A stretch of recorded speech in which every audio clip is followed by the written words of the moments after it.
নমস্কার বন্ধুরা, mister and Mrs cooking আর্টে সকলকে জানাই আরও একবার স্বাগত। সামনেই কিন্তু রাখি পূর্ণিমাতে তোমরা এই দুর্দান্ত স্বাদের চিকেন রেসিপিটা অবশ্যই ট্রাই করতে পারো।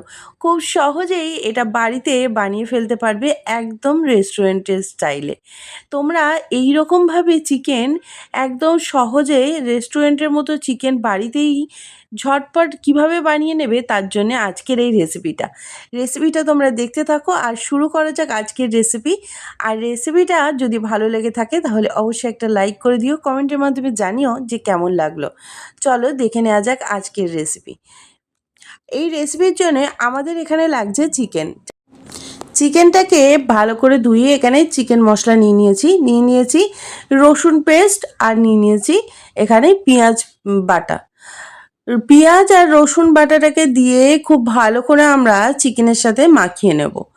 আর এই চিকেনটা তোমরা এই মশলাটাকে মাখানোর পরে তোমরা এটা আধ ঘন্টা কিন্তু অবশ্যই রেখে দেবে, কারণ তাহলে চিকেনের মধ্যে এই সমস্ত মশলাগুলো যদি ঢুকে যায় তাহলে দেখবে এই রান্নার টেস্টটা আরও দারুণ লাগবে। তাই অবশ্যই এই কাজটা আগে করে রাখবে। দিয়ে দিয়েছিলাম সামান্য একটু হলুদ আর নুন দিয়ে মাখিয়ে রেখে দিয়েছি। এরপরে এখানে আমরা তেল গরম করে কড়াইয়ের মধ্যে ভালো করে তেলটাকে গরম হয়ে গেলে কড়াইয়ের মধ্যে দিয়ে দেবে চিকেনগুলো কিন্তু একদম আমি আঁচটাকে একদম হাই করে রেখে দিয়েছি। রেখে দেওয়ার পরে চিকেনগুলোকে দিয়ে দিচ্ছি হাই আঁচে। একদম চিকেনগুলোকে খুব ভালো করে এখানে ভেজে নিচ্ছি একটু, তাহলে দেখবে টেস্টটা একদম অন্যরকম এসছে, খেতে দুর্দান্ত লাগে। এইভাবে চিকেনটাকে ভালো করে একটু কষিয়ে নেওয়ার পরে আমরা এখানে নামিয়ে নিয়েছি ভেজে নেওয়ার পরে। এই কড়ার মধ্যেই আমরা দিয়ে দিচ্ছি আবারও সর্ষের তেলটাকে দেওয়ার পরে তেলটা গরম হলেই দিয়ে দেবো এখানে গোটা গরম মশলা, আর দিয়ে দেবো এর মধ্যে গোটা জিরে আর গোটা গরম মশলাটা ততক্ষণ পর্যন্ত এখানে ফোড়নে দেবে যতক্ষণ না খুব সুন্দর একটা গন্ধ বার হচ্ছে। এখানে যেই একটা সুন্দর গন্ধ বার হবে এখানে এর মধ্যে দিয়ে দেবে রসুন বাটা বা রসুন কুচি দিয়েছি, এখানে আমি গ্রেট করে দিয়েছি। সেটাকে দেওয়ার পরে দিয়ে দেবে পেঁয়াজ বাটা। পেঁয়াজটাকে দিয়ে ভালো করে এখানে তেলের সাথে কষিয়ে নেবে যাতে কাঁচা গন্ধটা না থাকে। এরপরে এর মধ্যে আমরা দিয়ে দিয়েছি টমেটো। এখানে আমি একটাই টমেটো ব্যবহার করেছি। টমেটোটাকে খুব ভালো করে আমরা হতে দেব যাতে টমেটোগুলো নরম হয়ে যায়। আর এর মধ্যে দিয়ে দিচ্ছি হলুদ, আর দিয়ে দেব স্বাদ মতো নুন। আমরা কিন্তু চিকেনেও নুন দিয়েছিলাম, সেই বুঝে তোমরা এখানে নুনটা দেবে। এখানে একটা মশলা আমি রেডি করেছি, টমেটো, আদা, গোটা ধনে, গোটা জিরে আর কাজু বাদাম, চালমগজ। আর এর মধ্যে আমি গোটা গরম মশলা দিয়ে ভালো করে একটু কড়াইয়ের মধ্যে এটাকে জল দিয়ে সেদ্ধ করে নিয়ে পেস্ট করে নিয়েছি। আর দিয়ে দিয়েছিলাম কাশ্মীরি রেড চিলি।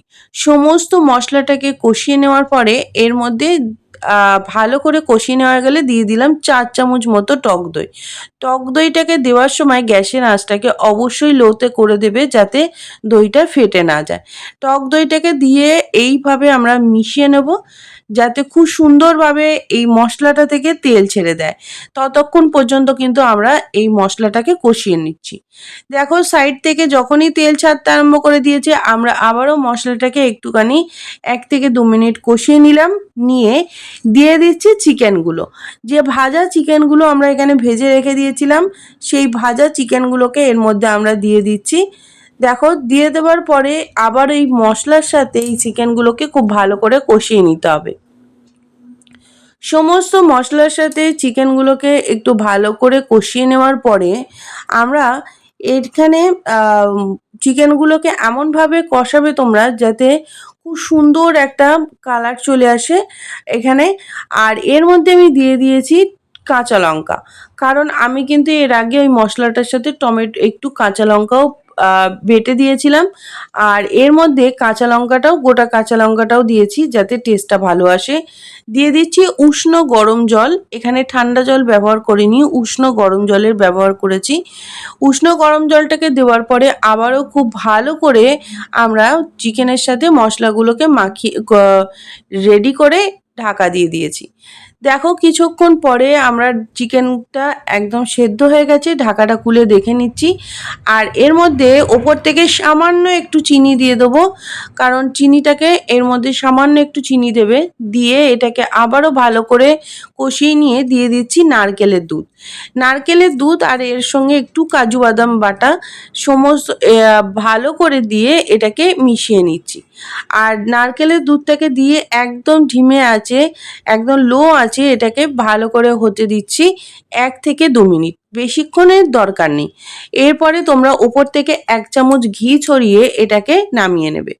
একদম রেডি হয়ে গেল দুর্দান্ত স্বাদে এরকম একটা চিকেন রেসিপি। তোমরা সহজেই কিন্তু এটা বাড়িতে বানিয়ে নিতে পারবে যে কোনো অনুষ্ঠানে, বা তোমরা সামনে কিন্তু রাখি পূর্ণিমা আসছে, বা তোমাদের বাড়িতে যদি ছোট কোনো পার্টি থাকে বা অনুষ্ঠান থাকে, এইরকম রেস্টুরেন্ট স্টাইলের চিকেন তোমরা ঝটপট বানিয়ে নিতে পারবে। আর খেতে হয় অসম্ভব সুন্দর। অবশ্যই বাড়িতে ট্রাই করে জানিও কেমন লাগলো। যদি ভালো লাগে তাহলে অবশ্যই কিন্তু একটা লাইক করে দিও, কমেন্টের মাধ্যমে জানিও কেমন লাগলো, আর চ্যানেলটাকে অবশ্যই সাবস্ক্রাইব করে নিয়ে পাশে থাকা বেল আইকনটা ক্লিক করে নিও। চলো আজকের মতো রেসিপি এই পর্যন্তই, আবারও দেখা হচ্ছে নতুন কোনো রেসিপি নিয়ে। ততক্ষণে কিন্তু তোমরা ভালো থেকো, সুস্থ থেকো, আবারও ফিরে আসছি নতুন কোনো রেসিপির সাথে।